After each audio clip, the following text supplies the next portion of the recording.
Alors, bonsoir à toutes et à tous. Je suis ravi de recevoir une nouvelle autrice au catalogue du Tripode. On apprécie tellement cette maison d'édition qu'évidemment, il fallait organiser une rencontre avec ce premier roman de Maï, Belette. C'est la 321e rencontre Vlil.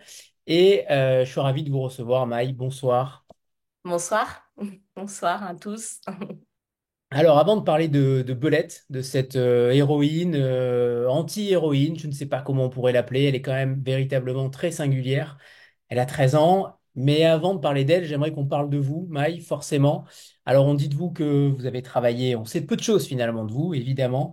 Vous avez travaillé au théâtre, vous avez fait de la danse, vous avez travaillé dans le monde poétique, et évidemment, en lisant Belette, on comprend de manière évidente.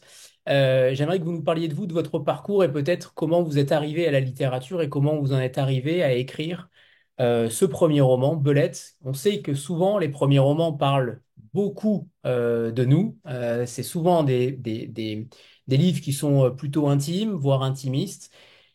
Expliquez-nous la démarche, comment vous en êtes venu à écrire Belette.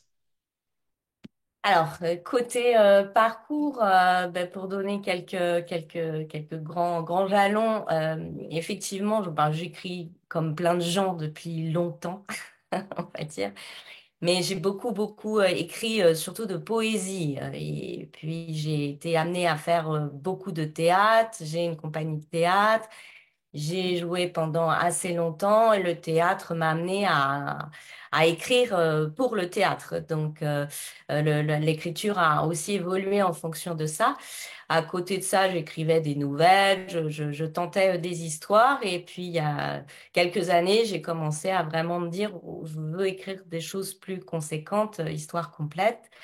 Donc, j'ai écrit un premier roman euh, qui n'a pas été publié. Et puis, bon, pour ce qui concerne Belette, très concrètement, ce qui s'est passé, c'est même, je fonctionne beaucoup par vagues. J'ai des choses qui sont longtemps en moi, puis tout à coup, ça se manifeste de manière quasi automatique. C'était déjà comme ça un petit peu en poésie. Au théâtre, il faut que ça mature, puis tout à coup, ben, ça sort. Ben, finalement, Belette, c'est exactement ce qui s'est passé. Un soir, je me suis assise sur le canapé du salon, très basiquement, et la première page du livre m'est descendue directement comme ça. Et après, elle m'a pu lâcher, cette gamine de 13 piges, pour me raconter son histoire. C'est vraiment comme si elle se manifestait pour chercher un vecteur pour imposer son histoire. Donc, ben, j'ai plus le choix. Donc, il a fallu suivre pendant un mois et demi la base de sa parole. Et puis après, ben, voilà, retravailler tout ça. Mais Belette, c'est vraiment de cette façon-là dont elle s'est manifestée. Je n'étais pas en train d'écrire là-dessus du tout. J'avais pas ce projet-là. Au moment de Belette, j'étais sur d'autres écritures. Et elle a tout poussé, mais c'est Belette. Pour ceux qui l'ont déjà lu, voilà, c'est comme ça qu'elle fonctionne. Elle a tout poussé, elle s'est fait sa place avec sa babine et elle s'est imposée parce qu'elle avait des choses à dire. Donc après, pour la deuxième partie de la question, c'est-à-dire finalement, si je comprends bien, Anthony, le rapport avec moi au niveau enfin, du côté autobiographique du livre, hein, c'est ça votre question? Alors, oui et non, dans le sens où finalement, peu importe, et c'est bien de garder toujours le mystère aussi de ce qui est autobiographique ou pas, mais en tout cas, qu'est-ce qu'elle matérialise chez vous aussi, cette belette? C'est qui cette gamine finalement qui vous a accompagné tout au long de l'écriture? Elle qui attend ses seins sur la ligne d'arrivée, et on parlera de toutes ces métaphores, de toutes ces images, de ces mots que vous avez composés ensemble, mais j'aimerais savoir si elle est toujours présente en vous, si elle continue de vous accompagner au quotidien après l'écriture du livre. C'est qui cette petite de 13 ans? Oui, clairement. Alors d'abord, c'est elle dans le sens où, pour continuer sur cette voie qui m'est tombée dessus, elle ne m'appartient pas vraiment. Elle est là, mais elle existe. C'est comme si elle existait vraiment pour moi. Et j'espère que c'est ce qui se passe aussi pour les lecteurs. Moi, au quotidien, elle m'est beaucoup restée. Hein. Je pourrais en écrire encore des pages. Hein. Là, des fois, parler belette, ça pourrait me venir très, très facilement, très rapidement. Je pense que C'est l'enfant, l'ado, l'enfant plein d'espoir et en même temps qui a une certaine lucidité sur le monde à travers un regard poétique que l'adulte perd un peu avec son vernis. Et c'est sûrement l'ado qui continue de se manifester et de rester bien en lutte à mes côtés pour essayer de maintenir ça dans la vie, en fait, hein, dans la vie de tous les jours et dans la vie, surtout en ce moment, telle qu'elle elle est en proie quand même à soucis, conflits autour de nous, à violence, quoi. Donc, je pense que c'est vraiment ça. Et puis, Belette, c'est un petit peu pour moi aussi l'image de l'artiste, en fait, hein. C'est l'image de l'artiste et de la difficulté qu'il peut avoir finalement avec son bunker, à rester bien dans son show et être sûr de bien garder sa forme d'expression à l'abri de toute la violence que le monde peut balancer ou toutes les exigences du quotidien qui sont aussi une forme de violence pour l'artiste. Et pouvoir continuer coûte que coûte se frayer sa route d'artiste, sans doute qu'il y a un peu de ça aussi. Mm. Et c'est aussi la question de la marginalisation finalement, puisque cette petite, elle va se marginaliser, elle va se mettre à l'écart du monde. Euh, Ouais. Est-ce que c'est pas, c'est un choix fort finalement. Aujourd'hui, on a du mal à imaginer, ça arrive bien entendu, mais c'est quand même de plus en plus rare. Est-ce que c'est difficile pour vous d'écrire sur une ado qui se marginalise, qui sort de sa famille et qui essaye d'avoir cette solitude qui la forge clairement, qui la rend beaucoup plus résiliente? Mais est-ce que c'est un danger finalement? Est-ce que Belette aurait pu être entre guillemets votre enfant? Est-ce que vous lui aurez conseillé finalement? Est-ce que si c'était tout simplement une amie de votre ami? Est-ce que vous lui aurez conseillé de fuir? Est-ce que la fuite est aussi ce moyen salvateur de s'extraire d'une cellule intrafamiliale dure, difficile? Ça, en fait, là, la question, elle me fait revenir à un endroit très, très concret et très quotidien.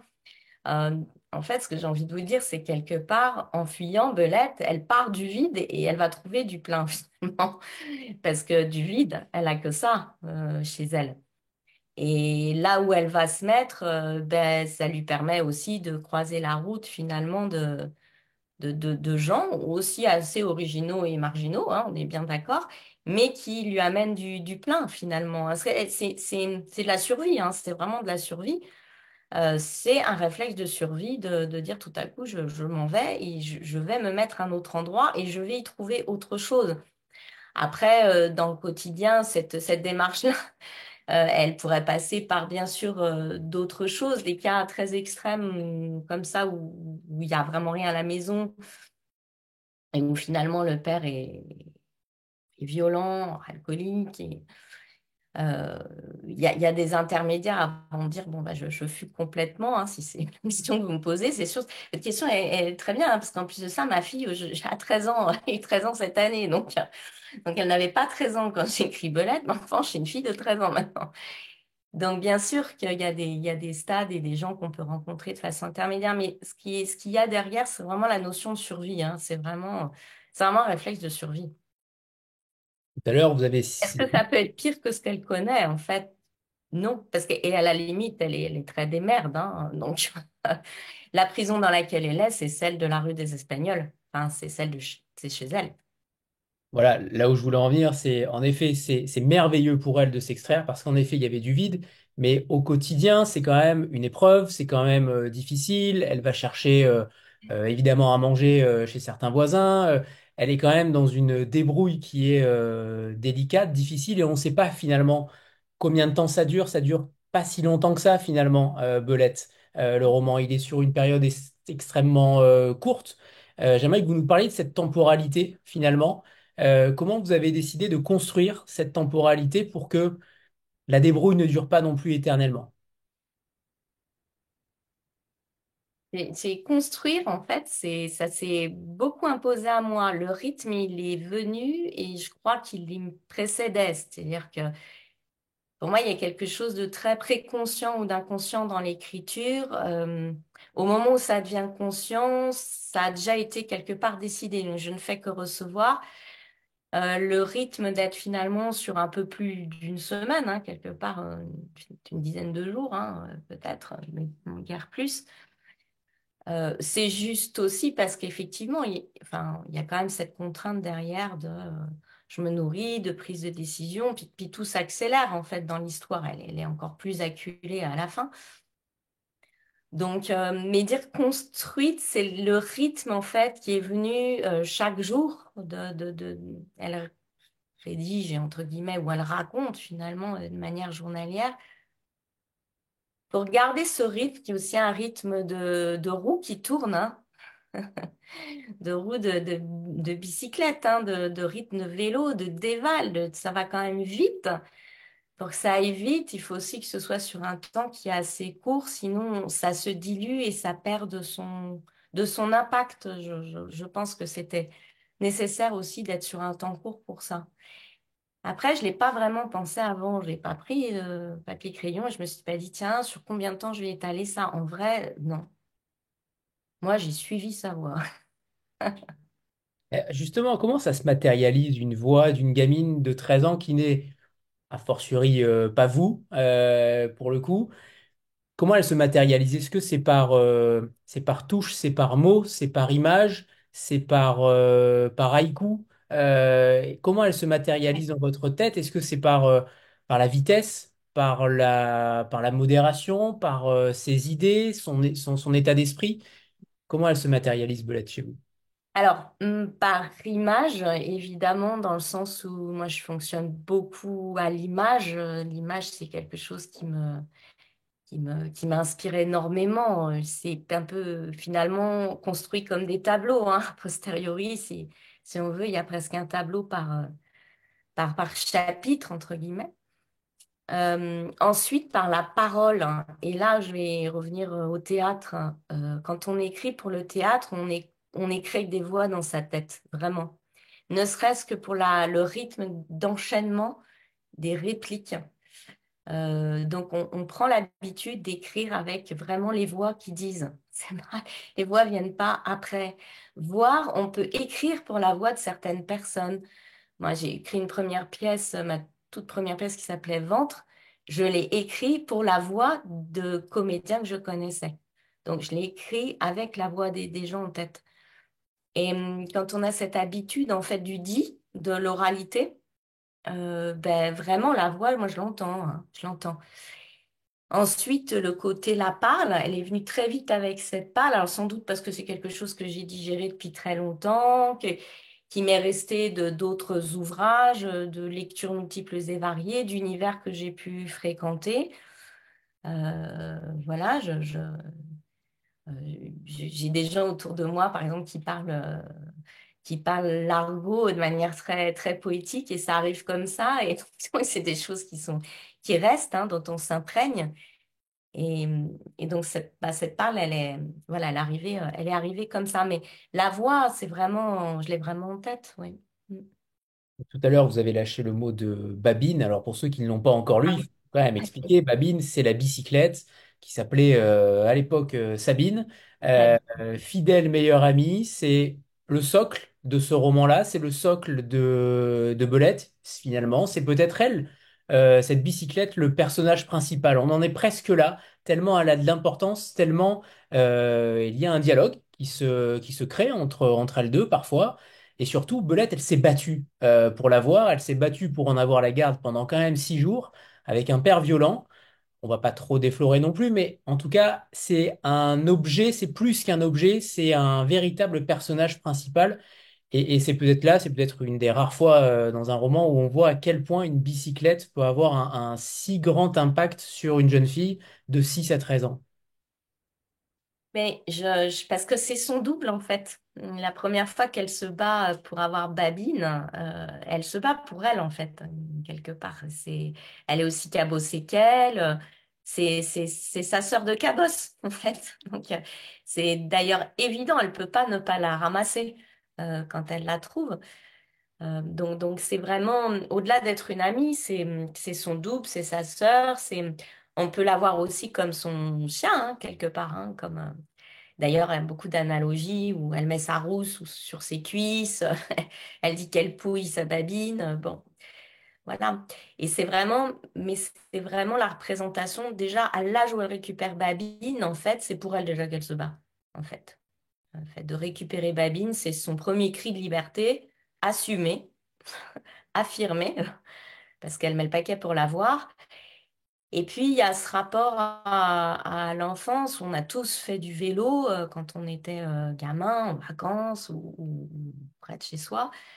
Et ben, c'est vrai que le vélo, prendre le vent, c'est vraiment la liberté. C'est les premiers moments où on s'éloigne un peu plus loin qu'à pied, donc de chez soi, ou en tout cas de l'endroit où on est avec la famille. Donc, bah oui, l'évocation du vélo, bien sûr, du coup, ça parle là à beaucoup de gens, hein. Et liberté et eux, puisque vous trouvez qu'en Liberté. effet que le e seul, le et seul n'est pas suffisant. Et c'est vrai qu'en effet, et eux prend beaucoup plus de sens et beaucoup plus beau même visuellement. C'est aussi une question, Belette, c'est aussi une question sur le langage, sur le rapport au langage, sur ces Mm, mots que vous inventez et qu'on mm. a l'impression qu'on connaît presque déjà, qu'on a déjà adopté quand on vous lit. C'est à la fois assez fort, je trouve, d'avoir créé des mots qui sont évidents, qui sont presque évidents.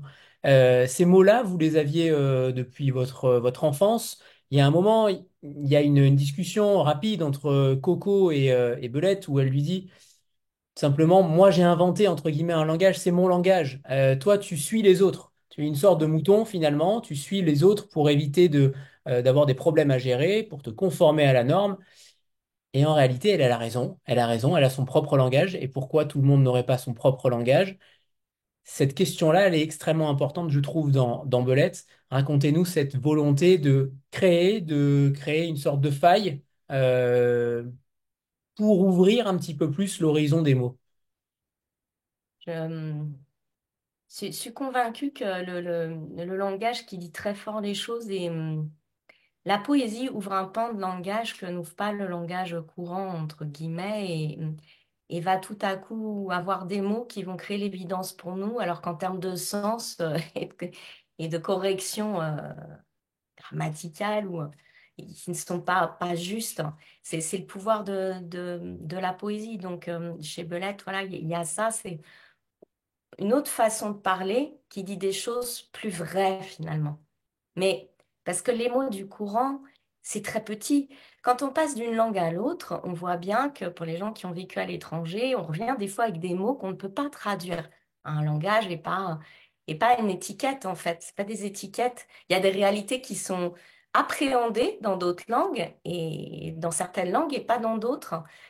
Et il y a cette idée-là, c'est qu'en créant du mot comme ça, et c'est ce que fait particulièrement la poésie, qui manipule les mots, qui les renverse, qui joue avec, qui parfois en crée ou a utilisé un verbe d'une façon qui n'est pas la bonne façon de l'utiliser, ben c'est recréer la réalité, c'est recréer des possibilités d'appréhension de la réalité.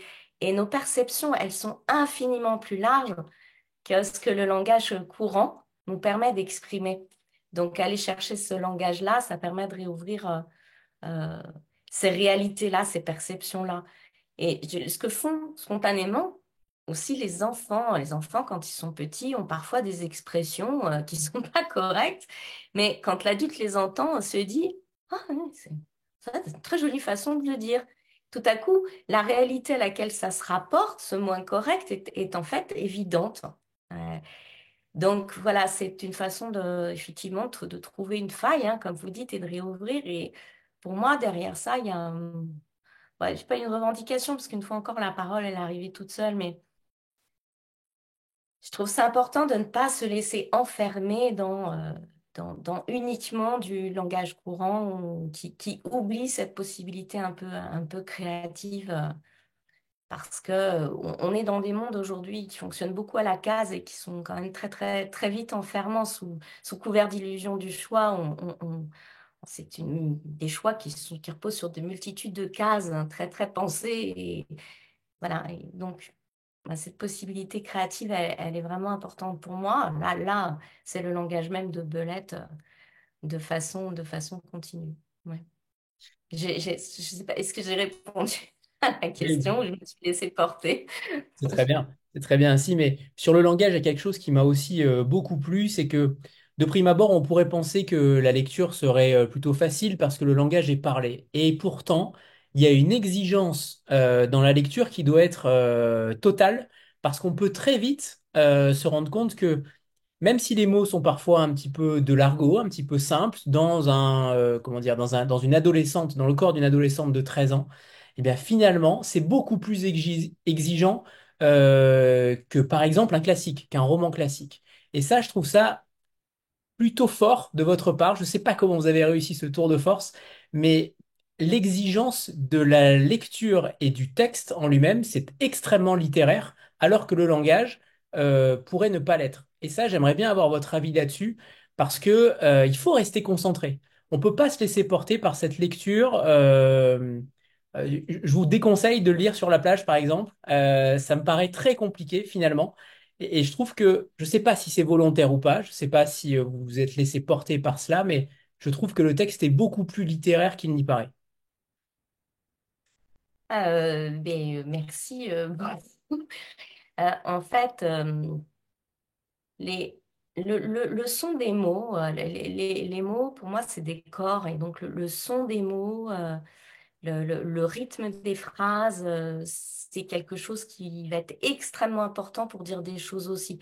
On peut dire des choses à travers le sens des mots, mais on peut aussi dire des choses à travers leur son, à travers leur rythme, à travers la scansion. Donc, des accélérations, des ralentissements, rappeler des coupures un peu nettes à certains moments, des choses qui vont être plus étirées à d'autres. Ça fait partie, pour moi, de la narration. Il y a une musicalité dans l'écriture qui est importante. Sans doute que ça aussi, ça me vient quand même pas mal du théâtre et d'auteurs qui ont pu me forger ou m'inspirer par ailleurs.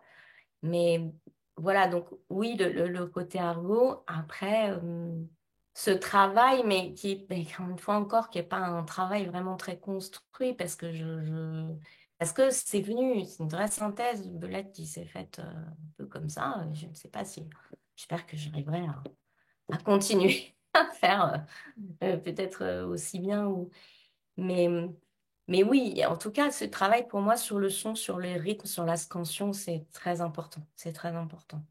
Et faut saluer Frédéric Martin, l'éditeur, hein, le Tripode, parce que, il y a un énorme respect autour du texte, en fait, des auteurs. Et là, en l'occurrence, sur Belette, vraiment, c'est le cas, quoi. Prendre soin du rythme. Ne pas casser avec des coupures un peu abruptes tiens, bon, on va retirer 10 pages et pop, bingo.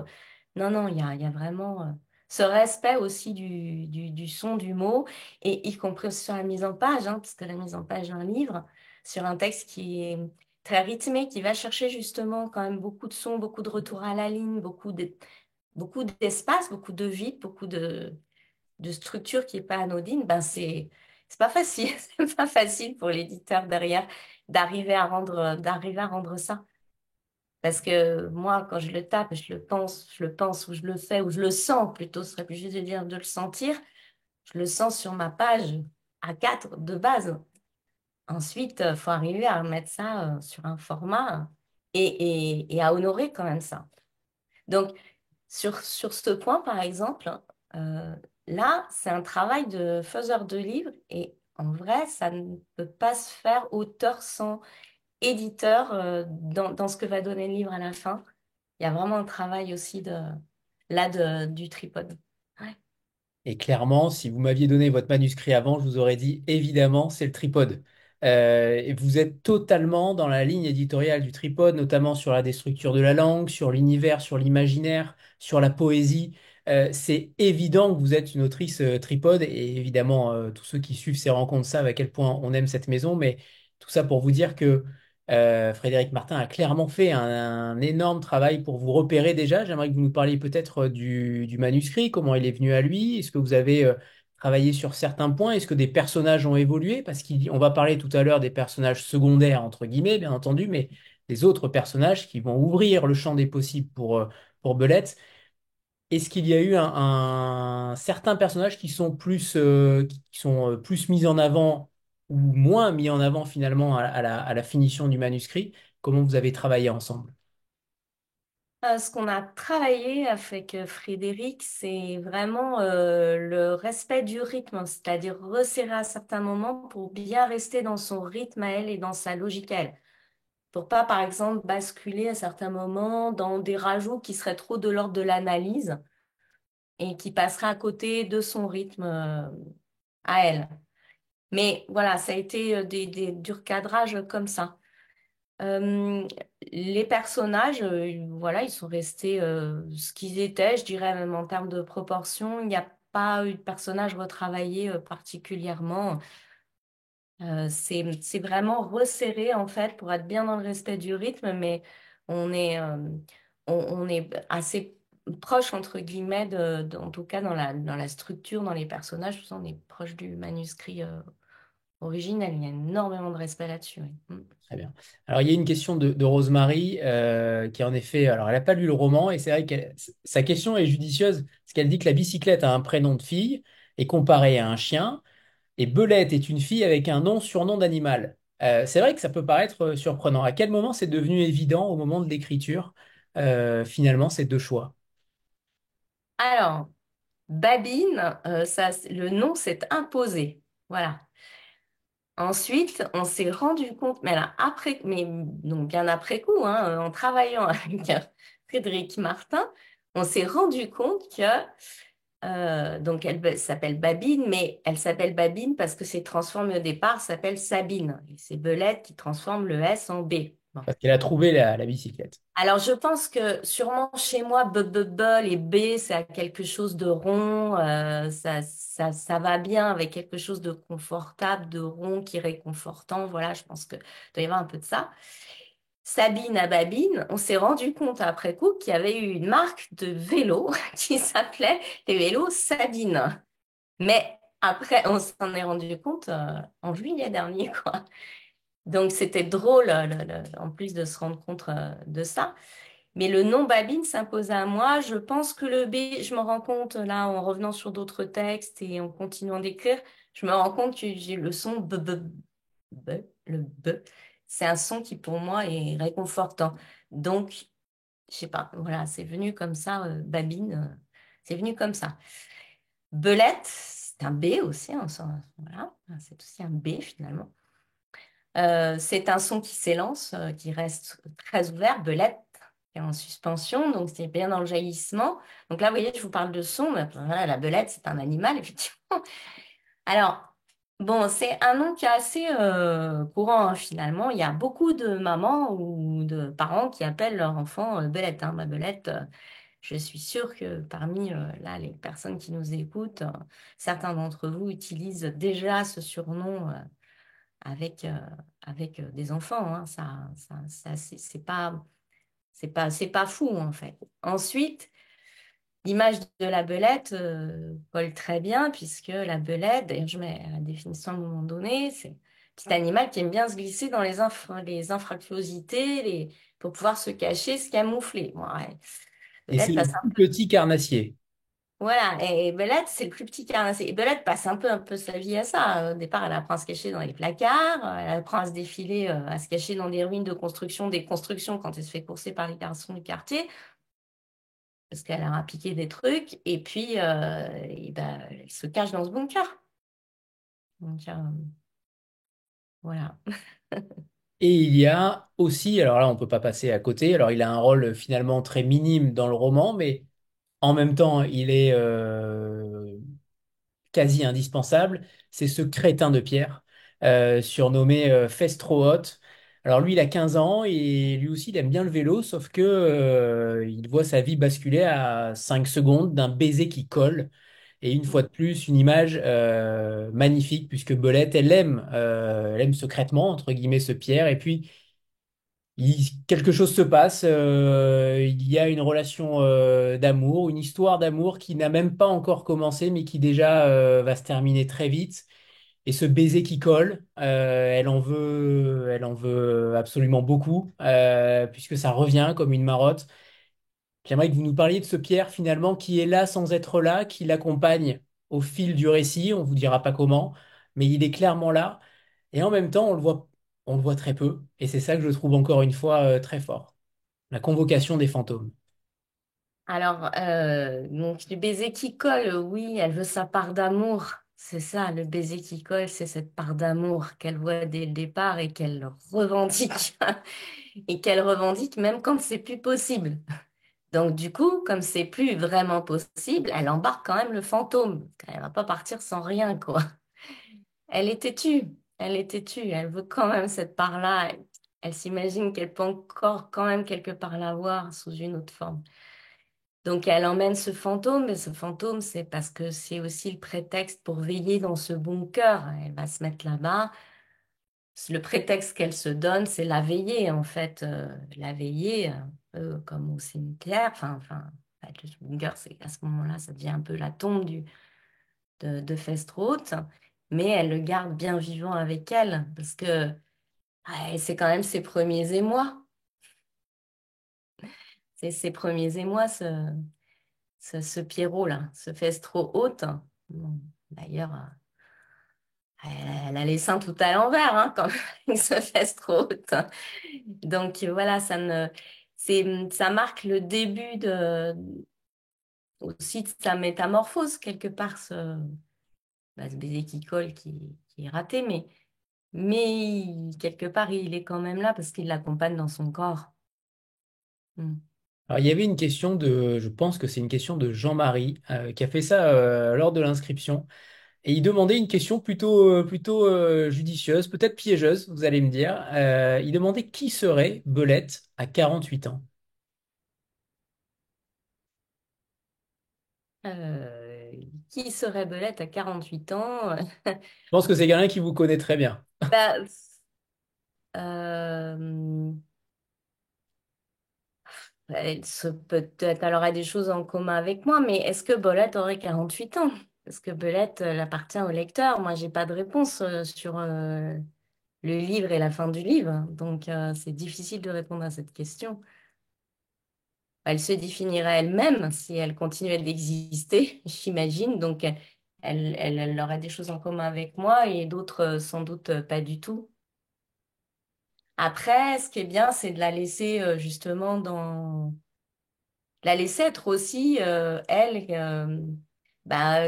quelqu'un, un personnage qui existe bien et en même temps qui n'existe pas tout à fait ou ailleurs, entre guillemets, ou en chacun de nous, finalement. Parce que Belette, ça pourrait être moi, mais ça pourrait être n'importe lequel d'entre vous. Et je dis lequel, hein, donc voilà, je ne suis pas, je ne fais pas qu'un personnage féminin, finalement. Mm. J'aimerais que vous nous parliez du lieu, parce qu'on sait peu de choses finalement, du tissu géographique. On sait qu'on est dans le nord de la France, approximativement, sur une plage, mais finalement, le lieu, là aussi, il n'est pas si important que ça. Il est aussi peu important que la part de Belette en chacun de nous.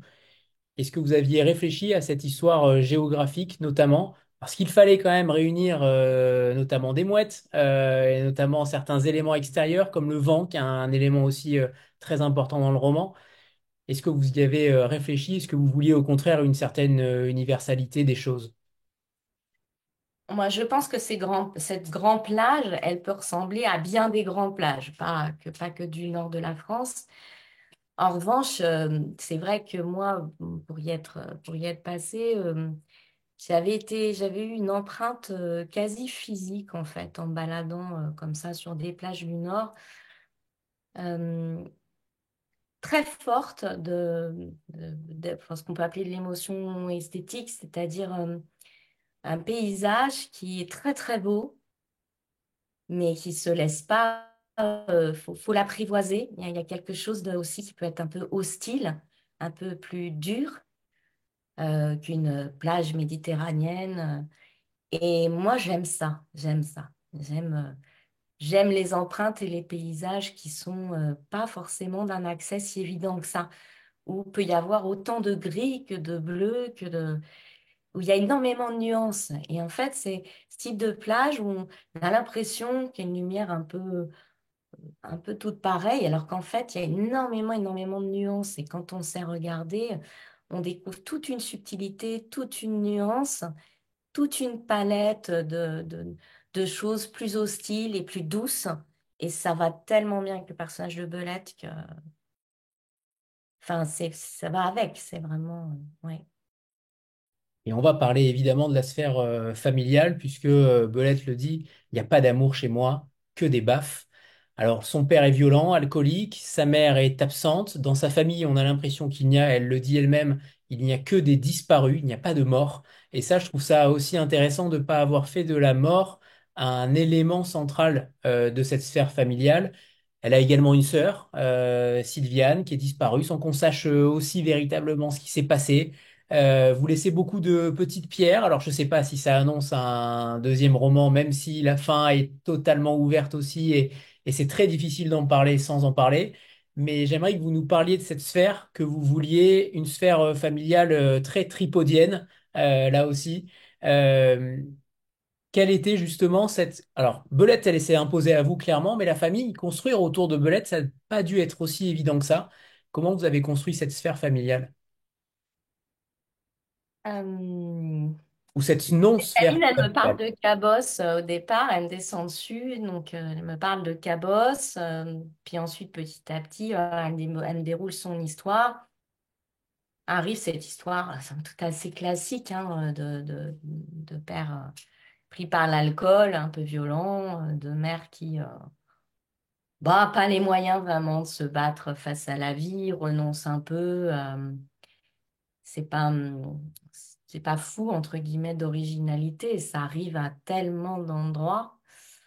Donc, ça s'est construit, là aussi, un peu sans se construire. C'est venu comme ça. L'idée de la disparition, pour moi, c'est très fort parce que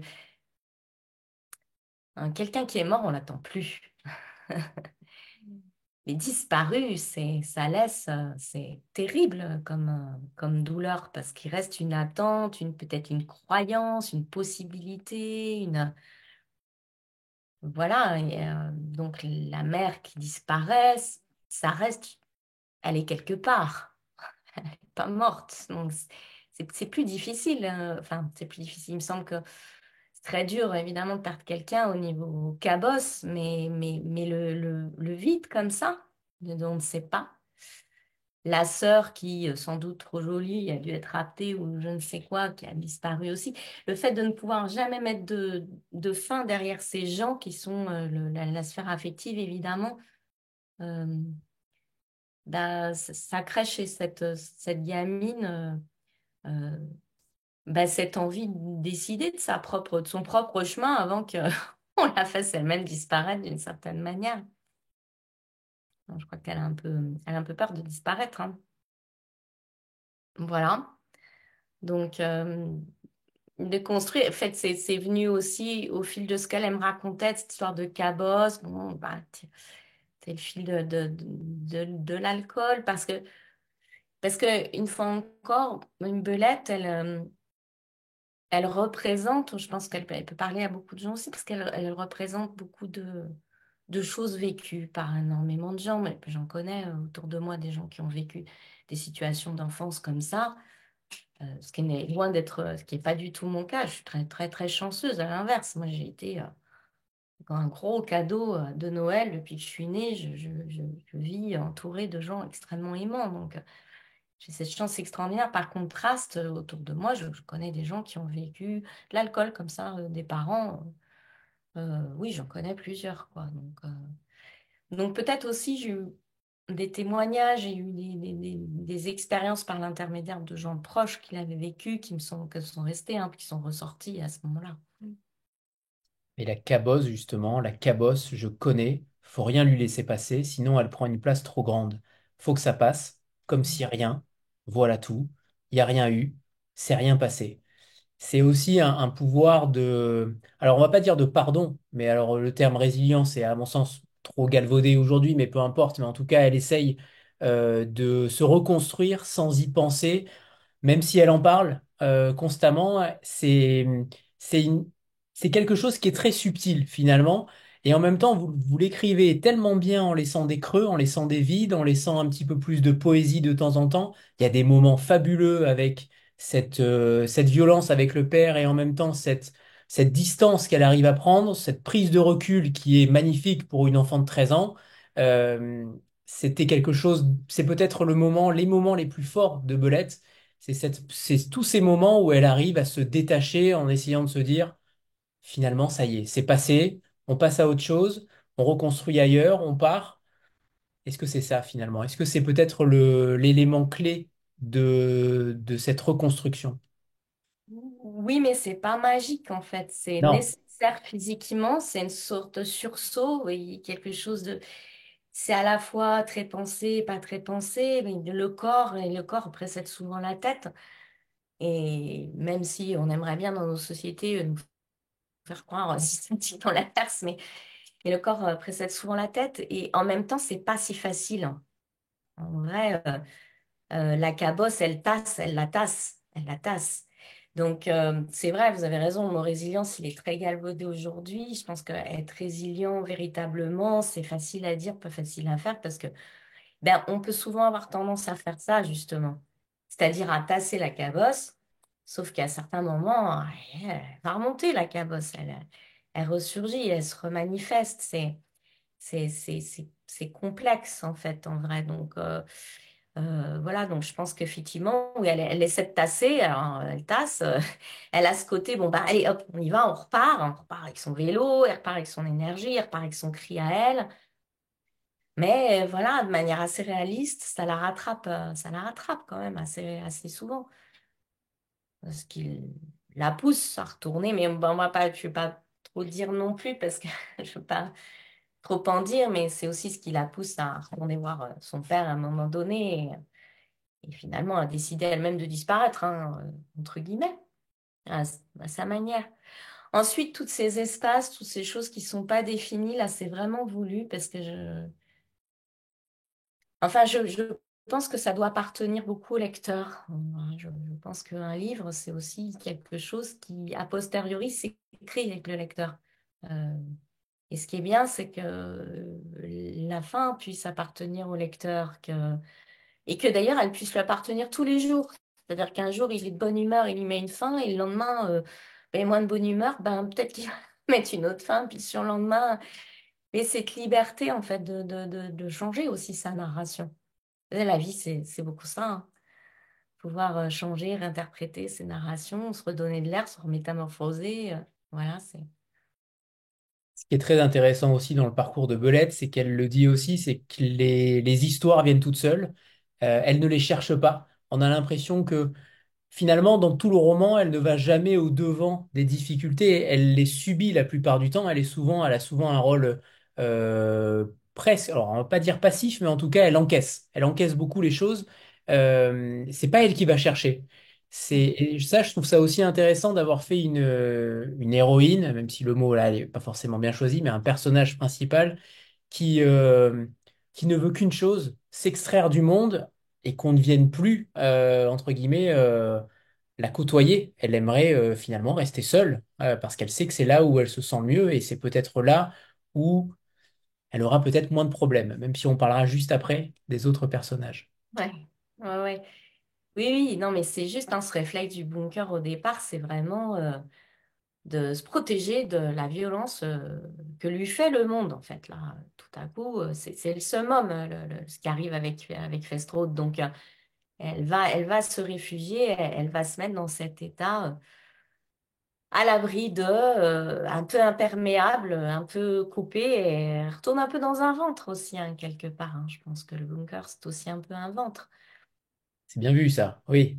Je l'avais pas vu, Oui, en effet. bah, Oui, c'est vrai, c'est vrai. ouais, plein de lectures possibles. On va pas tomber dans de la psychanalyse non plus, mais sans doute qu'il y a ce côté-là. En même temps, c'est aussi un bunker, c'est quand même un objet, enfin, Un ça a endroit quand de même guerre. été à la guerre, quoi. Donc il y a ce côté lutte aussi derrière, et donc elle entre aussi en résistance dans ce bunker. C'est à la fois son maquis et le ventre dans lequel elle retourne. Donc c'est préserver quelque chose et se métamorphoser en même temps. Voilà, elle est entre ces deux élans en fait. Mm. Et finalement, ce n'est pas la sphère familiale enfin, c'est finalement, c'est la sphère familiale qui va détruire, et c'est plutôt les rencontres, opportunes ou pas, qui vont finalement un petit peu sauver Belette. Alors je pense notamment à Bruno, ce père qu'elle aurait aimé avoir. Et Mhm. ensuite, évidemment, Monsieur Léon, pour résumer, qui danse un peu sur la plage au rythme des mouettes, et ça forme une sorte de ballet. Et elle va mimer finalement Monsieur Léon aussi sur la plage pour se donner du corps et finalement s'extraire un petit peu du monde qui l'entoure. Racontez-nous cette histoire de ces deux personnages masculins, là aussi, comme pour contrer finalement la violence du père, il y a ces deux personnages masculins qu'on aime déjà beaucoup. Ah, ben, alors moi, j'aime beaucoup aussi Bruno. Salopette bouton d'or, Salopette, Gryffondor. c'est un personnage qui est très, très important pour moi. Il est resté beaucoup avec moi, Salopette bouton d'or. C'est un personnage qui est très fort. C'est un poète, en fait, aussi. Salopette bouton d'or, ce Bruno, il la comprend, Belette, parce qu'en fait, il la comprend avec son propre rapport au monde. Et il a un rapport au monde poétique, parce qu'il cueille des boutons d'or pour ses filles sur la route. Voilà, il répare comme si les motos, les voitures pouvaient les faire pousser, quoi. Donc ils vont ensemble entre guillemets parce que quelque part il y a une forme de gémilité. Euh, et puis ensuite, bon, il apparaît vraiment comme effectivement le protecteur parce que je trouve ça important aussi le masculin poétique. Vous voyez, voilà, important de ne pas avoir que l'image masculine. Associé à quelque chose de physique, de l'ordre de la force, de la violence, etc. Bon. Donc il s'impose un peu, mais il s'impose, mais attention, hein, dans les règles que lui donne Belette, quoi. Hein, il est vraiment obligé de composer avec. Et puis Léon, c'est une façon pour Belette de se transformer en mouette, quoi. C'est ce qu'elle, il va lui apporter des ailes, un peu un nouveau souffle. Avec lui, elle apprend un peu à respirer en apprenant cette danse des mouettes. C'est ce qui va lui permettre de respirer. Ce personnage-là, pareil, il s'est imposé, il est arrivé. Alors, au théâtre, j'écris souvent des fables, hein, donc on retrouve ce côté un peu fable avec des personnages qui sont des personnages parfois presque oniriques. Et donc Léon s'est manifesté comme ça. Pour moi, il est sorti des Oyas et il ressemblait à un Oya, quoi, très gracile. Et puis, ben voilà, il va réapprendre à respirer. Léon, c'est un petit peu le personnage du fou, qui n'est fou qu'en apparence, mais qu'en fait, il est fou parce qu'il a tellement tout bien compris que... Voilà, quoi. Il apprend la danse des mouettes, ce qui est beaucoup plus raisonnable. Très beau passage sur les fous, je vais vous lire. Mm. Les dingues, j'aime bien. Surtout les vieux. On ne sait pas pourquoi ils font les choses, mais ils ont l'air tellement convaincus qu'on finit par avoir le doute. Peut-être qu'on comprend rien parce qu'on n'est pas capable. Les dingues, ça vit dans un autre monde, soi-disant qu'ils sont décalés. Des fois, je me dis qu'eux, au moins, ils ont trouvé la bonne porte de sortie et que forcément, toi, si t'as pas le ticket, tu peux pas comprendre. Finalement, c'est tellement vrai. Il y a tellement de phrases, tellement de moments où vous touchez juste, où vous touchez le petit filament entre deux idées, entre le noir et le blanc, et vous vous insérez là-dedans, et à chaque fois, ça vise juste, et notamment les fous, et j'en parlerai aussi tout à l'heure sur d'autres choses, mais celui-ci, je parlerai évidemment des croissants, parce que c'est un passage monumental. J'ai jamais vu quelqu'un écrire quelque chose d'aussi beau sur les croissants. Bref, je le citerai tout à l'heure, mais j'aimerais qu'avant cela, vous nous lisiez un premier extrait que vous avez choisi, Maï, et on va faire une petite photo de groupe juste avant. Voilà, préparez-vous. 3, 2, 1, c'est bon, parfait. À vous, Maï. Je chausse mes lunettes, du coup.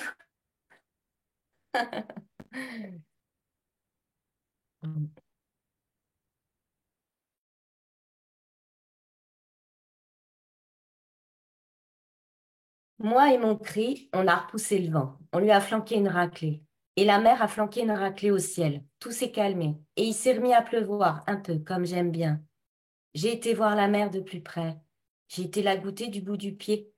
Elle a l'air un peu fatiguée de la chamailler. Elle s'étire sous les gouttes sans dire grand-chose maintenant. J'y mets jusqu'à la cheville en grattant le sable pour sentir la patauge comme dans les flaques d'automne. Ça me donnerait presque envie d'aller plus loin jusqu'à la taille. Non, elle est quand même bien froide. Et il est trop tôt. Aucune chance que je me réchauffe avant midi. Il faudrait pas que je me retrouve en fièvre et que j'atterrisse chez les cons. Bon, juste les chevilles alors. Ouais, les chevilles, c'est bien. Et puis, écoutez le riz qui tombe sur l'eau, presque tendre. Pourquoi tu me parles de riz, Belette? Qu'est-ce que tu me causes? Ça n'a rien à voir, t'es couillonne. C'était pas une question de riz, c'est une question de grain, m'a dit Coco un jour que je lui disais être resté sous le riz un bon bout de temps. Mais moi, quand on me parle de grain, je vois du riz. Qu'est-ce que vous voulez que je vous dise? Coco, elle a peut-être le vocabulaire qu'il faut plus que moi, mais elle sait pas faire de l'image à elle. Elle dit juste ce que les autres disent. C'est pas beaucoup. Elle a rien à elle quand elle parle. Elle parle la langue des autres, le courant, des trucs qui camouflent pour que ça contente tout le monde. Du coup, elle a le mot maigrelet. Il y a rien à bouffer dessus. On reste sur sa faim. Moi, j'ai plein de trucs à moi et je vous le dis, c'est du riz qui tombe. Et peut-être bien que ça va pousser après dans le sable. Peut-être que si je reste là longtemps, je vais voir de la broussaille verte sortir de la mer. Bon, allez, c'est l'heure du croissant. J'ai l'estomac qui chante. Faut que j'y mette autre chose que des images. Je remonte au bunker et j'extrais mes croissants de ma veste. Un, deux, trois. Le compte y est. J'ai perdu personne en route.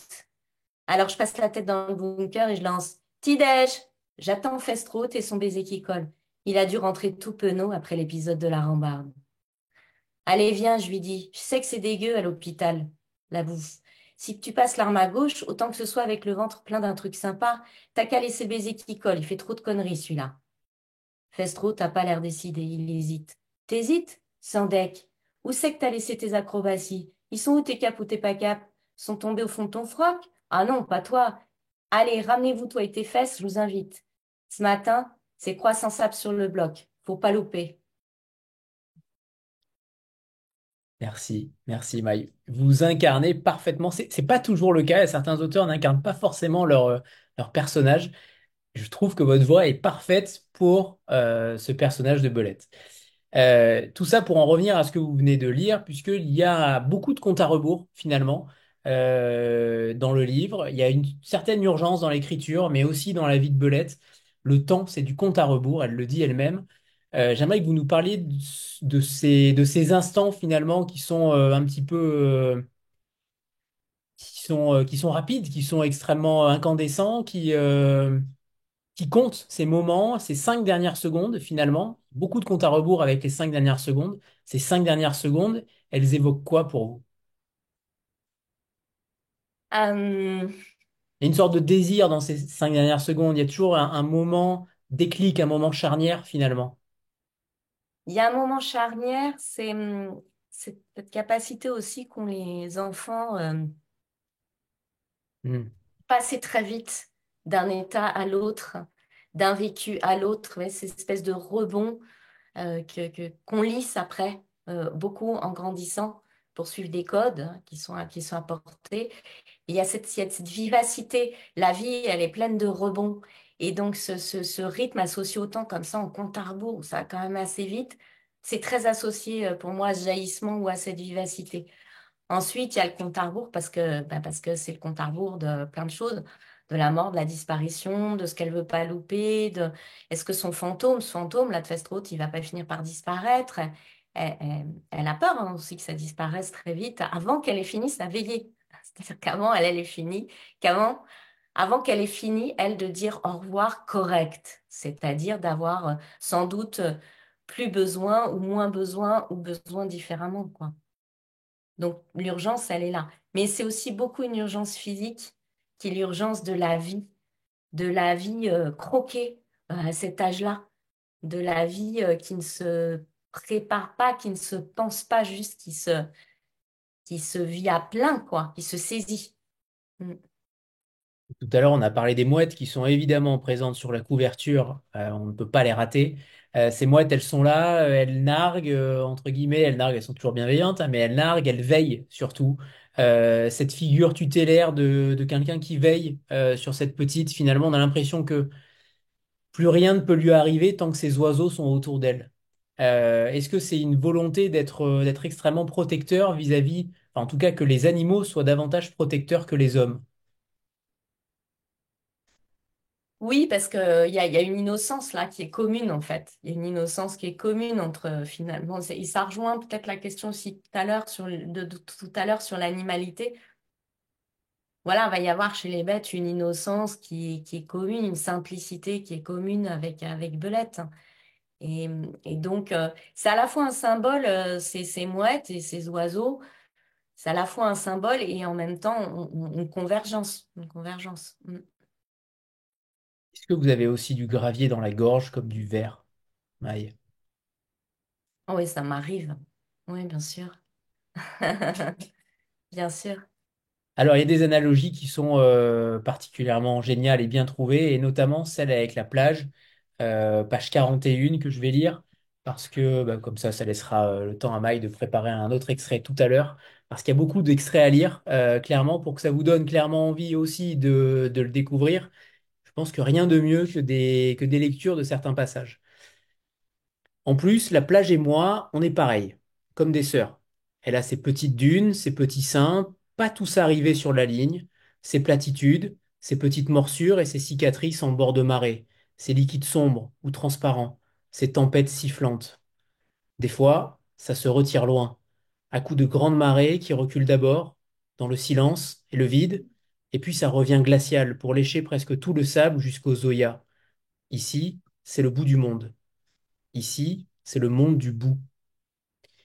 Là aussi, je trouve que il y a tellement de personnages et d'éléments qui se mêlent. Vous avez créé une sorte de femme, une jeune femme élément, une jeune femme monde, une jeune femme qui arrivait à convoquer finalement tout ce qui l'entoure. Ce qui m'interroge sur l'imaginaire, finalement, tout à l'heure, vous parliez de votre travail au théâtre. Ça se rejoint? Est-ce que ça se rejoint? Est-ce que c'est finalement distendu? Comment vous mêlez ces deux arts pour convoquer un tel personnage qui a tant de possibilités dans l'imaginaire, dans l'imagination que vous lui mettez dans la tête? Mhm. Moi, je crois qu'en fait, le théâtre ou l'écriture, là, comme ça, c'est le vecteur qui change, mais l'élan elle-même. Moi, j'ai toujours été fascinée, mais parce que ça doit aussi me ressembler, hein, quelque part, par les personnages au théâtre ou dans des romans qui ont un cri à pousser, en fait, hein. Et ce cri, il devient euh, monumental, il devient presque mythologique. C'est-à-dire que c'est le cri un peu de la vie. Enfin, j'ai adoré, par exemple, des œuvres comme le Stabat Mater Furiosa de Jean-Pierre Siméon. Ça, peut-être certains d'entre vous connaissent. On a comme ça une femme voilà, qui pousse ce cri par rapport à la guerre. Voilà, on a ça. Chez Laurent Godet, on va avoir un Dionysos le Furieux, par exemple. Donc, pareil, on a cette parole qui arrive, qui est là, qui n'est pas un cri, mais qui est là, qui gonfle, qui est sourde, qui est au final une forme de cri, pas aigu, mais qui est une sorte de cri. Les banshees, entre guillemets, les créatures en colère qui secouent un peu le monde pour lui dire mais attends, t'as vu la beauté de ce que t'as autour de toi? Enfin, ouvre les yeux, l'aventure est au coin de la rue. C'est facile de dire ça, mais c'est tellement vrai en fait, c'est tellement vrai. Et quand on voit des mondes qui ne regardent que par le bout de la lorgnette et qui oublient en fait la beauté de choses très immédiates et très faciles, juste d'un regard, d'un ressenti.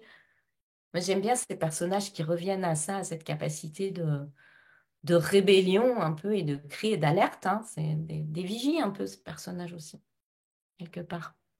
Tout à l'heure, on a parlé d'argot, on n'a pas encore parlé de poésie véritablement, parce que il y a certains moments de poésie pure, avec certains poèmes qui peuvent revenir à certains endroits, mais c'est aussi une langue poétique. J'aimerais que vous nous racontiez comment vous travaillez la poésie des mots. Est-ce que finalement la poésie est dans chaque mot? La poésie, comment elle, finalement, elle, elle va dans vos mots, dans vos textes, dans votre langue, dans votre parler, dans votre parlement, pour être plus tripodien en pensant à Dimitri Rouchon-Bory, parce qu'il y a là aussi clairement un parlement. Mm. Finalement, comment la poésie s'invoque dans votre écriture? Alors finalement, je crois que du coup, là, pour vous répondre, je vais aller chercher la danse. C'est-à-dire que voilà, c'est peut-être un peu le chaînon manquant par rapport à ce que j'expliquais tout à l'heure, c'est que la musicalité, la façon de surfer du coup à l'écriture, comme on pourrait avec son corps danser sur une réalité, sur des mots, etc. Je pense que là, il y a quelque chose d'assez finalement dansé. Et la poésie, pour moi, c'est une sorte de danse des mots. Donc on les prend, on les mâche, on les inverse, on réessaie, on fait un coup de jazz, coup d'orchestre symphonique. Enfin oui, il y a quelque chose de très musical derrière ça. Moi, la poésie, j'en ai toujours un... bon, c'est facile de dire ça, c'est le cas d'énormément de gens, enfin, des artistes, il y en a tellement, tellement, tellement. Moi, je fais un métier à côté de formatrice et je rencontre tous les jours des gens qui, en fait, sont derrière, en dehors de ce qu'ils font, aussi des artistes, en fait. Il y en a tellement. Donc, des gens qui écrivent, il y en a beaucoup. Des poètes, il y en a plein. Après, la poésie ne se vend pas si facilement. Mais ça, moi, de la poésie, j'en ai toujours écrit depuis que je suis petite. Ça m'a toujours suivie et je dirais le théâtre m'a permis de continuer ma traversée poétique. Et là, maintenant, le roman me permet de continuer ma traversée poétique. Mais en fait, j'habite en poésie. Enfin, c'est le monde qui me berce, en fait. Mm. Et au-delà de ça, il y a un autre passage qui m'a beaucoup plu, c'est sur la manière dont vous voyez les adultes. Alors, il y en a deux. Il y a deux sortes d'adultes. Et là aussi, je vais vous citer. Vous y allez franco, évidemment, puisque vous commencez, les adultes, c'est con. Ça loupe tous les trucs importants. J'ai hâte que les seins poussent, mais pour le reste, je suis pas sûr. Même s'il y a des trucs qui ont l'air cool.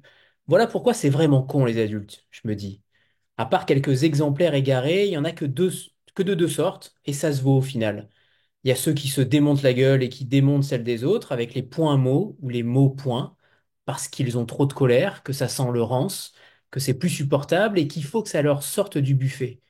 Et il y a ceux qui prennent bien soin de leur frilosité, en radin, qui se racontent à eux-mêmes des bobards pour digérer leur vie mesquine. Ouais, ceux qui se mordent la langue mille fois avant de dire qu'ils ont envie, qu'ils veulent ou qu'ils aiment, tellement ça leur fout la pétoche, ou qui finissent par dire trop tard ou avec tellement de bémols que ce qu'il en reste, c'est que les hésitations. Ça tue tout. Les adultes, c'est con et c'est lâche. Est-ce que finalement c'est aussi votre vision des choses? Est-ce que, bon, moi c'est la mienne, mais est-ce que c'est aussi la vôtre? Dans ces cas-là, on espère tous ne pas être adultes, ne pas faire partie des adultes désignés comme étant des adultes. Mais oui, alors après, il y a des gens, il y a plein d'adultes qui sont poètes, hein. Il y en a plein.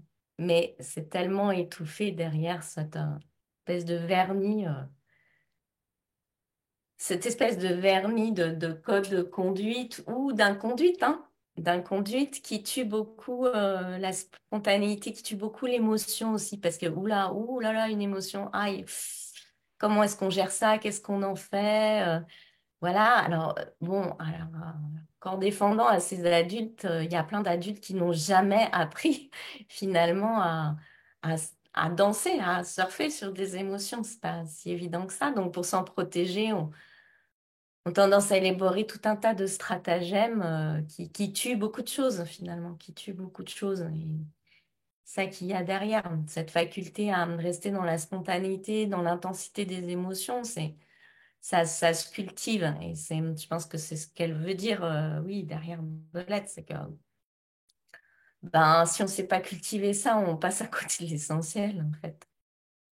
En tout cas, on passe à côté de beaucoup d'intensité dans la vie et beaucoup de possibilités d'amour, oui. Et Mm. l'intensité, elle est clairement dans Belette, ça c'est sûr. J'ai vu on citait beaucoup Zazie dans le métro de Raymond Queneau pour faire un parallèle avec Belette. Est-ce que c'est une influence? Est-ce qu'au contraire, pas du tout? Alors on est loin du métro, mais est-ce qu'il y a eu des influences particulières? Alors ça peut être des influences de toutes parts, hein, littéraires, culturelles, de théâtre, cinématographique. Est-ce que, il y a des petits éléments qui ont convoqué cette belette, cette gamine de 13 ans? Alors, le parallèle avec Zazie dans le métro, oui, oui, tout à fait, je le comprends bien, il tombe sous le sens. C'est, pour être tout à fait honnête, c'est pas ça n'a pas été une inspiration directe pour moi, en fait. Ça ne pas. Si on doit avoir, enfin, moi, si je dois vous apporter un élément d'inspiration par rapport à Belette, mais c'est évident hein, que ça, c'est le parallèle, il est évident, évident. Mais par exemple, Lulabi. La nouvelle Lullaby de JMG Le Clésio, oui, pour moi, il y a quelque chose là d'inspirant pour Belette. Donc, je ne sais pas si vous vous souvenez de cette nouvelle. C'est l'histoire d'une gamine, un peu plus jeune, hein, je crois, qui part au bord d'une plage. Hein, et elle est là, et bon, c'est une nouvelle assez courte. Bon, voilà, moi, bien sûr, là, clairement, après, dire que je me suis inspirée directement, non, c'est après que je me suis dit, tiens, mais ça, ah oui, c'est vrai, tiens, Lullaby. C'est une nouvelle que j'avais adorée quand j'étais plus jeune. Sinon, après, des inspirations multiples et variées, oui. Notamment sur les ambiances peut-être ou Sur l'atmosphère. les ambiances du quotidien, de la dureté des choses, du dit, du non-dit, de la violence à laquelle ça peut amener, même tant des personnages qui sont d'une humanité incroyable, des souris et des hommes de Steinbeck. Enfin, pour moi, c'est si un livre. Il me restait un seul livre au monde, ce serait peut-être celui-là. Hein, ouais, Steinbeck, des souris et des hommes. C'est vraiment un livre que j'adore. Ensuite, euh, pour parler d'auteurs qui m'ont moins connus, pour le coup, euh, voire peu connus, mais qui m'ont forgé et qui sont liés au théâtre. Dans une veine qui se rapprocherait de Belette, d'un univers à la Belette comme ça. On pourrait citer par exemple Stéphanie Marchais, qui est une dramaturge, un auteur de théâtre, qui a écrit plusieurs pièces, un certain nombre, dont notamment une pièce que moi j'ai jouée au théâtre qui s'appelait Dans ma cuisine, je t'attends, qui raconte l'histoire d'un couple dans le Berlin avant la construction du mur, au moment de la construction du mur, qui n'arrive pas à avoir d'enfants. Et on retrouve, elle a écrit aussi un autre livre qui s'appelle Portrait de famille sous un ciel crevé. Et on retrouve un peu ce style de langue, ce style d'univers, à la fois très poétique et en même temps très dur, très aride, avec des cadres qui sont vraiment difficiles, arides, euh, des vies où on ne sait pas trop où on va être dans 2 mois ou 3 mois ou 4 mois, euh, des terres arides qui donnent pas ce qu'elles doivent donner, voilà, donc vraiment beaucoup de dureté et en même temps avec des mots qui sont très, très poétiques, avec une langue qui est très organique. Euh, Stéphanie Marshall m'a fortement marquée parce qu'en plus je l'ai joué, donc elle m'a marquée dans ses mots. Au-delà de la lecture, elle m'a marquée physiquement, quelque part, parce que quand on joue des personnages sur scène, on est physiquement marqué, évidemment, par eux. Hein. Donc, voilà, donc ça peut être. Je vous citais tout à l'heure Jean-Pierre Siméon. Après, dans des auteurs que j'adore, en poésie, mais c'est plus large. Là, on se détache de Pelette. Hein, moi, je suis une fan, évidemment, d'Éluard. J'aime beaucoup une poète d'Amérique latine qui s'appelle Ida Vitale et voilà qui écrit beaucoup de choses aussi du quotidien, des états, mais qui va chercher beaucoup d'intensité. C'est une poète. J'ai constamment un de ses livres à mon chevet, quoi. Donc c'est vraiment quelqu'un qui me suit depuis longtemps, qui m'anime depuis longtemps. Voilà un peu, mais sur des univers un peu proches comme ça, ou en tout cas d'inspiration directe. Ouais, je vais vous dire, bien sûr, voilà. Zazie dans le métro, le parallèle, il est évident, c'est certain. Voilà. Mais oui, la Lullaby du JMG, le Clézo, elle est plus proche de ma belette. Voilà, les souris et des hommes, ça, c'est des univers vraiment qui me parlent. Des belettes et des hommes. Est-ce que Stéphanie Marché, du coup, est l'autrice que je vous avais demandé de faire découvrir? Oui, Bah oui, du coup, j'ai Parfait. j'ai glissé. Très bien. Super. J'ai glissé parce que la question s'y prêtait, quoi. Parfait. Elle est vraiment avec, pour le coup. Parfait. Alors maintenant, je vais vous lire l'extrait sur les croissants parce que moi, il m'a retourné, en enfance. Il m'a fait retourner en enfance.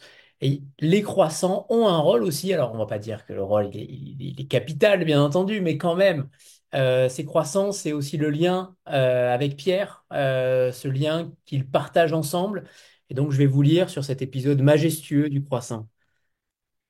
Je regrimpe sur le dos du bunker block, m'assois les jambes écartées en plein milieu, dégage la mèche qui me tombe sur le visage, la coince derrière mon oreille, puis je sors mes coudes pour m'appuyer sur mes genoux.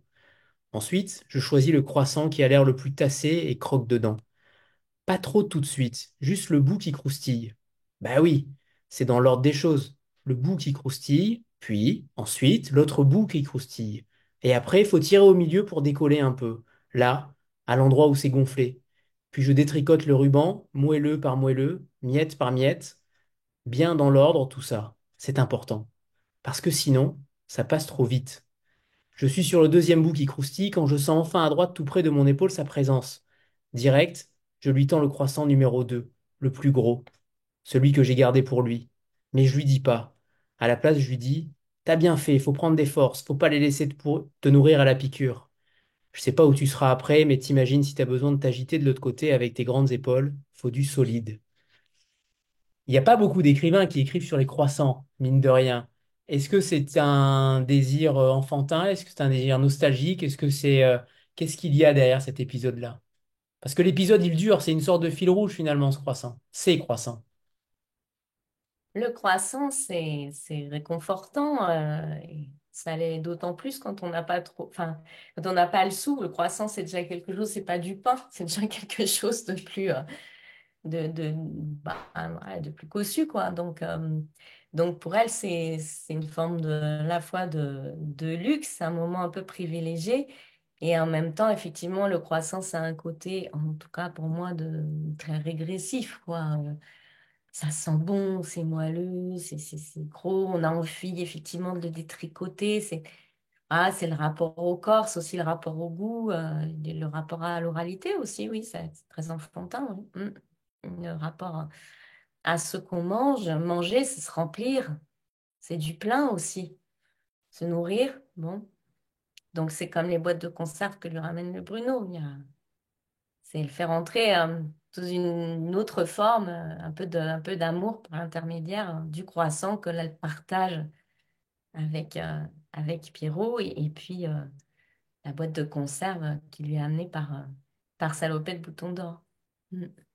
Et d'ailleurs, vous parlez, est-ce que ces personnages-là, vous les surnommez constamment? Est-ce que pour eux, ils n'ont quasiment plus de prénom finalement? Est-ce que le surnom donné par Belette, pour vous, est leur nom véritable? Est-ce que vous vous êtes tellement imprégné de cette histoire-là que vous êtes, entre guillemets, vous êtes Belette? Ah non, je suis pas belette.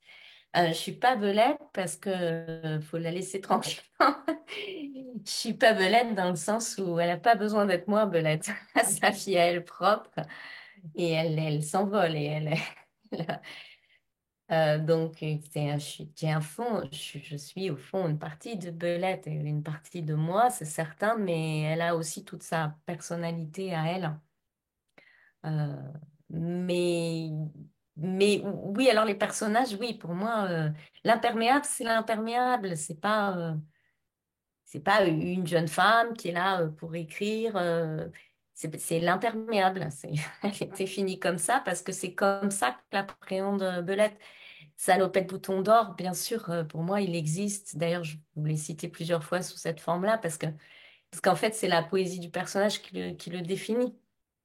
Donc, il a sa salopette, il cueille des boutons d'or pour ses 5 gamines. C'est Salopette Bouton d'Or. On comprend totalement. Et parce que Salopette Bouton d'Or, ce n'est personne d'autre. Bruno, ça reste un nom, un prénom qui peut être donné plein de fois. Salopette Bouton d'Or, c'est pas n'importe lequel des Bruno. Mais après, les formes comme le Bruno, la mère, tout ça aussi, c'est des formes qu'on trouve beaucoup dans les manières de parler dans le Nord, mais pas que, hein, dans plein d'endroits en France. Donc le Bruno, pour moi, c'est fort aussi hein, quand on dit le Bruno. Mais ce qu'il définit, ce mécano du bon Dieu, hein, comme elle dit, c'est sa salopette au bouton d'or. Je me suis posé aussi la question de l'époque, finalement, à laquelle se déroulait Belette. Il y a quasiment pas d'éléments. Je pense que j'en ai même Une question, en quasiment fait. vu aucun. Alors, j'ai pensé davantage aux années 80-90, mais sans véritablement être certain. Il y a des petits éléments qui font penser qu'on n'est pas forcément à cette époque-là en 2024. En tout cas, j'en suis quasiment certain. Mais j'aimerais que vous nous parliez de ça, de cette époque-là quand même. On a parlé du lieu, on a parlé du temps. Pour le coup, l'époque à laquelle se déroule Belette, elle est quand même là aussi. Il y a un creux, il y a un vide, et tant mieux parce que comment dire, ça remplit un petit peu les mystères. Mais j'aimerais que vous nous parliez de ça. C'est une très bonne question hein, que je n'ai pas totalement résolue moi-même, en fait. Enfin, pas du tout, mais je pense que vous avez raison. Hein. Je pense qu'on est plutôt dans les années 80. Oui, on est plutôt sûrement dans ces périodes-là. Après, Je dis Belette, ça, je dis ça dans les années 80 parce que j'ai senti aussi, tout à l'heure, vous l'avez dit à demi-mot sur notamment Sylviane, sur cette sœur qui disparaît, vous avez parlé de Rapt, et c'est aussi ça qui me fait penser qu'on était dans une période aussi dans les années 80-90 où ce genre de choses arrivait fréquemment. Différentes choses, je vais rien dévoiler du tout, mais on était dans une atmosphère où les gens disparaissaient beaucoup plus facilement qu'aujourd'hui, j'ai l'impression. moi, ce côté un peu fait divers, oui, tout à fait. Je pense que un peu inconsciemment, ça m'a imprégné. Oui, ça me semble très juste. Ensuite, ce qui me fait vous suivre, c'est aussi tous ces programmes de construction un peu à la va-vite, pas terribles, un peu moches le long de certaines plages de ces époques-là. C'est assez typique, hein. Donc oui, on peut dire. Après, le situer vraiment dans le fond, on peut dire que c'est pas maintenant parce qu'on parle pas d'Internet et qu'il n'y a pas de téléphone portable, mais hmm, on pourrait le replacer à plein d'époques, finalement. Ça, si c'était monté sur scène, ce serait assez intemporel. Il n'y aurait pas besoin d'ailleurs de le situer vraiment. Hmm. Alors justement, l'adaptation au théâtre, est-ce que c'est possible déjà? Parce que ça doit pas être si simple que ça. Quand on y réfléchit, quand on vous lit à posteriori, quand on commence à réfléchir à une adaptation théâtrale, est-ce que c'est possible déjà, vous, la spécialiste, la professionnelle, est-ce que c'est possible? Est-ce que c'est réalisable et est-ce que ça pourrait arriver? Tout est possible. Non, c'est une question d'envie et de capacité pour un auteur à accepter de faire une deuxième œuvre. Puisque forcément, passer Belette au théâtre, ce qui, moi, me ferait très envie hein, de monter, enfin, en tout cas, de le mettre en scène, de toute façon, mais de l'emmener au théâtre parce que c'est une parole, c'est une dit, en fait, le seul en scène, on le voit, enfin, moi, je le vois quasiment dans ma tête. Mais en revanche, ça nécessite de ma part la capacité à accepter de faire d'un texte de 190 pages un texte de 80-90. Parce qu'il faut bien se dire qu'une heure 20, 1h30 de pièce, c'est à peu près ce que ça représente en termes de texte. Ouais. Donc, c'est une deuxième œuvre. Hmm. C'est une deuxième œuvre. Ça veut dire qu'il y a des morceaux de texte, ce qui est intéressant hein, en travail artistique, il y a des morceaux de texte qui là sont du texte qui forcément sont repassés dans de la scénographie, dans la mise en scène, qui trouvent un autre vecteur d'expression. Voilà. Donc on ne peut pas faire n'importe quoi et après il faut que l'auteur accepte ce travail. Et pas si évident. C'est pas si évident, même quand on l'accepte d'ailleurs, de savoir où est-ce que vraiment on taille. Mm, voilà. Quelque chose qui m'a frappé, alors ça n'a rien à voir, je reviens un petit peu en arrière, mais c'est sur le peu de description finalement des personnages physiquement. Et malgré ça, on les a en tête, on les imagine quand même avec un minimalisme de description, vous arrivez quand même à nous faire imaginer ces personnages-là. Finalement, Belette, on sait très peu de choses d'elle, excepté peut-être qu'elle a un pull au vert rouge. Elle a un pull rouge, mais alors pas le pull au vert rouge, ça c'est Perrault, c'était dans les années 80 là aussi. Mais Ok. elle a un pull rouge. Mais excepté ça, finalement. Elle peut être multiple, elle est à la fois complexe et peu décrite dans le livre. Les autres personnages sont finalement là aussi peu décrits, excepté sur certains petits éléments qui les caractérisent, comme le surnom ou comme un élément vestimentaire. Mais sinon, ça aussi, c'est quelque chose où vous vous insérez dans le creux de l'écriture. Vous savez, sur scène, ce qui fait un personnage, c'est ce qui le caractérise. Donc, c'est pas, c'est ce qui fait qu'au théâtre, par exemple, un adulte peut très bien jouer un enfant ou l'inverse. En vrai, c'est donc, je pense que c'est lié aussi à ça. Ce qui est important chez Belette, c'est sa mèche qui vole. C'est sa mèche de cheveux qui vole. Ça, c'est très important. C'est effectivement son pull vert. C'est son vélo. Mais en fait, j'avais pas droit de la définir physiquement parce qu'elle pouvait plus vous appartenir à vous si je la définissais trop physiquement. C'est pas possible. Il fallait qu'elle puisse être, selon les lecteurs et la belette qu'ils imaginent, brune, rousse, blonde. C'est, c'est un personnage qui appartient ou qui s'appartient à lui-même ou qui appartient à un lecteur. Donc, moi, je sais personnellement, en tant que lectrice, quand on définit trop un personnage, je me sens un peu enfermée après.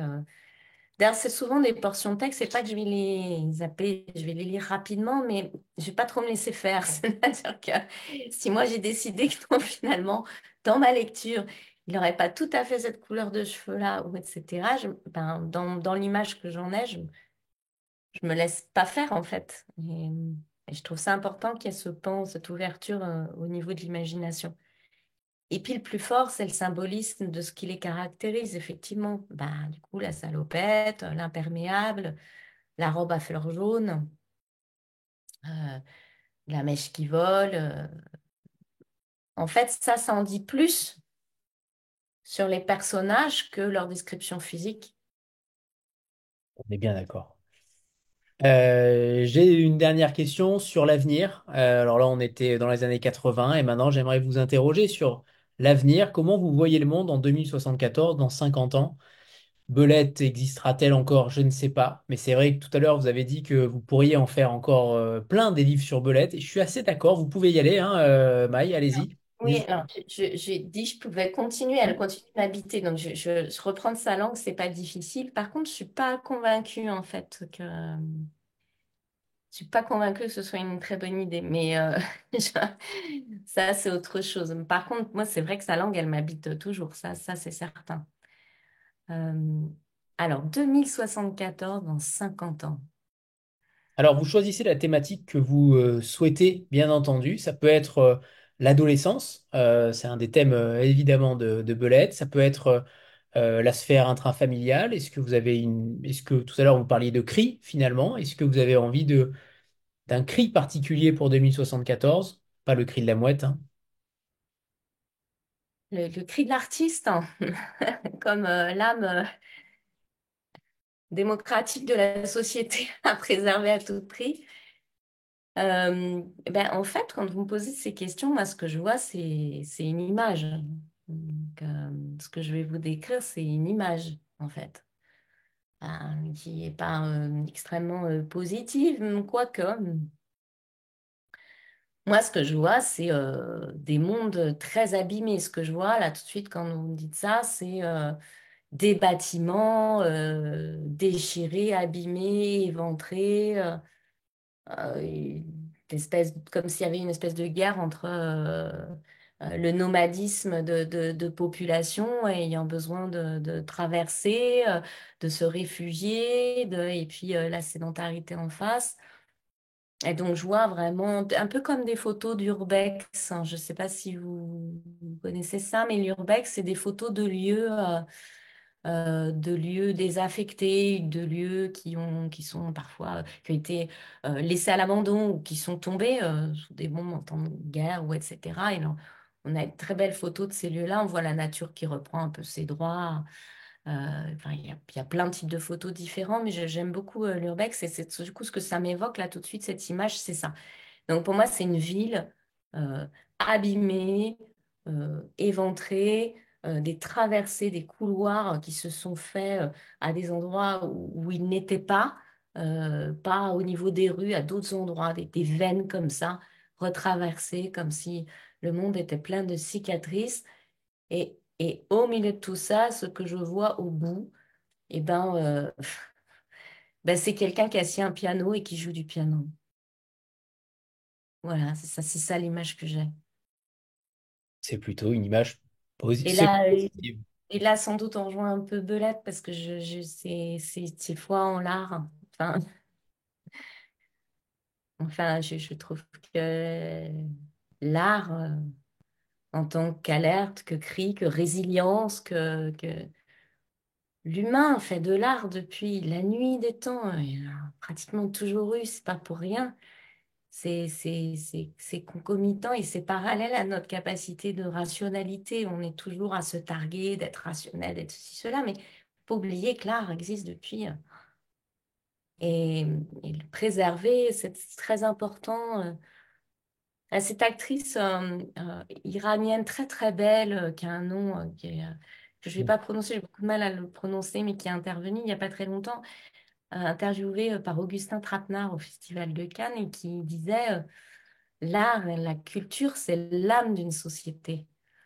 Et bah là, je vais rebondir. En plus, elle est tellement belle. C'est ça, c'est une actrice qui est magique.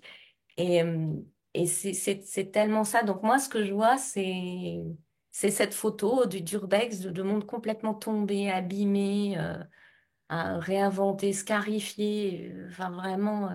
Mais avec quand même, au milieu de tous ces décombres, quelqu'un qui joue du piano. Et c'est Et je Golshifteh fais du Farah. piano parce que le piano, c'est un instrument qui est conséquent.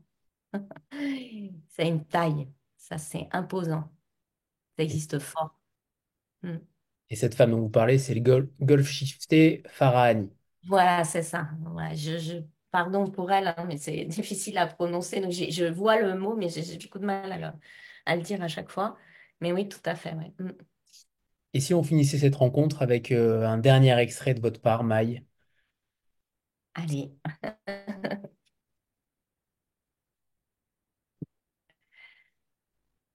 En fait, si vous voulez bien, Anthony, je vais prendre la suite de l'extrait que vous avez donné tout à l'heure sur les fous, Parfait.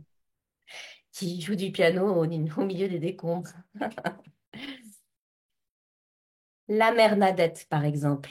Une dame toute petite qui naviguait avant dans le quartier avec un air un peu perdu et en même temps tout sourire et toute douce. Un coup, elle... Excusez-moi, j'ai oublié un détail. Je m'étonnais aussi Parfois, que pour j'oublie un mon acte. extrait Voilà. et pas l'autre. Mais Non, je... non, mais je me suis dit, je vais tenir, mais non, je vais pas tenir. Je recommence. La mère Nadette, par exemple. Une dame toute petite qui naviguait avant dans le quartier avec un air un peu perdu et en même temps tout sourire et toute douce. Un coup, elle racontait qu'elle attendait que ses parents viennent la chercher parce qu'elle sortait de l'école. Le coup d'après, c'est elle qui cherchait, elle savait pas quoi, mais elle était sûre de l'avoir laissé là. Une fois, je l'ai trouvée près de l'arrêt de bus avec un vieux sac coiffé bizarre et maquillé que d'un côté. M'a dit qu'elle allait rejoindre son fiancé à la fête, sauf qu'elle avait foutu deux, trois casseroles dans son sac. Et puis un jour, la Nadette, on l'a plus vue. C'est son mari, qui était aussi grand qu'elle était petite, qui m'a dit qu'elle reviendrait plus. C'est l'Alzheimer qui me l'a pris, il m'a dit. Je crois qu'on dit Alzheimer ou un truc dans le genre, monsieur Bardi. Je lui ai répondu tristement, vu qu'avec ma babine, on était toutes tristes. Ah, ma petite, non, moi, ma Nadette, c'est Alzheimer qu'elle avait. J'y ai fait bien attention, qu'elle ait que l'Alzheimer. J'ai pas vraiment compris ce qu'il voulait dire, mais j'ai trouvé le mot joli. Alzheimer. C'est vrai, c'est quand même vachement plus joli. Le père Bardi, c'est un peu comme le Bruno, il avait le bouton d'or qu'il chatouillait, c'est sûr. Il est parti pas longtemps après elle, avec son grand corps qui devait être devenu trop grand pour lui tout seul. Merci, Maï. Vous avez compris pourquoi j'ai succombé à ce texte. Je pense que j'en ai déjà tellement dit que Je vous conseille évidemment cette lecture-là. On est rarement déçu au tripode, voire jamais. Et alors là, c'est un sacré premier roman, une fois de plus, avec une véritable voix singulière, une héroïne que vous n'auriez pas pu voir ailleurs. Je vous conseille véritablement de vous y plonger clairement. Et je vous souhaite le meilleur, surtout Maï, pour la suite. Je suis persuadé que d'autres textes vont arriver. D'ailleurs, on n'a pas parlé de ça, de cette autre partie, puisque vous écrivez d'autres textes qui ne sont pas encore terminés. J'aimerais que vous nous parliez peut-être de vos autres horizons d'écriture. Tous les textes ne ressemblent pas à la langue de Belette, et on a l'impression que c'est une sorte de one-shot. Mais qu'est-ce que vous écrivez finalement de l'autre côté? Est-ce que c'est ce côté onirique dont vous parliez tout à l'heure? J'ai écrit aussi des textes parfois qui sont... Il y a toujours ce côté un peu organique, mais qui est beaucoup plus poussé, qui va chercher une langue qui serait plus proche enfin, je ne vais pas me comparer, hein, parce que alors là, on n'est pas du tout sur dans le même, même monde, sur le même niveau, mais qui a plutôt cherché des choses organiques très puissantes. Euh, je dis que j'aimais beaucoup Laurent Godet, que j'aimais beaucoup Jean-Pierre Siméon, j'aimais beaucoup. Donc, je cherche un petit peu de ce côté de l'écriture, mais j'ai aussi d'autres textes qui sont plus dans la veine, sans être dans la parle de Belette, parce que ça parle unique, mais qui vont regarder plutôt de ce côté-là, d'univers plus à la Belette, plus poétique, plus quotidien. Voilà, et puis des textes un peu intermédiaires, ce sont en poésie. Je suis sur des histoires, bon, j'espère faire des romans, donc c'est en cours d'écriture. Et sinon, j'écris toujours beaucoup de poèmes. Donc vous avez dû voir du coup sur le site, effectivement, des extraits de textes un peu différents. Un peu différents. Mais oui. Parfait. Écoutez, on n'a qu'une hâte, c'est de vous lire à nouveau, Maï. Donc merci infiniment pour cette rencontre et vos explications et Merci. Merci à vous. Et vraiment, je voudrais voilà, vraiment vous dire ce que j'ai dit tout à l'heure sur la capacité à mettre en page un livre avec sa rythmique, avec le respect du son des mots, etc., dans la mise en page. Je réinsiste dessus parce que c'est un travail incroyable d'édition. Et vraiment, le tripode, c'est une équipe extraordinaire. Eh oui, on le sait. Merci infiniment, Maï. Une très belle soirée à tous. Merci à vous. Au revoir. Au revoir. Au revoir à tous et on se retrouve mardi avec une poète, Maya Cousino-Molène, une autrice québécoise, Inu. Et je pense que ce sera aussi du même acabit, ce sera et aussi une très belle rencontre. J'en suis persuadé. Au revoir à tous. Une très Allez, belle au soirée. revoir.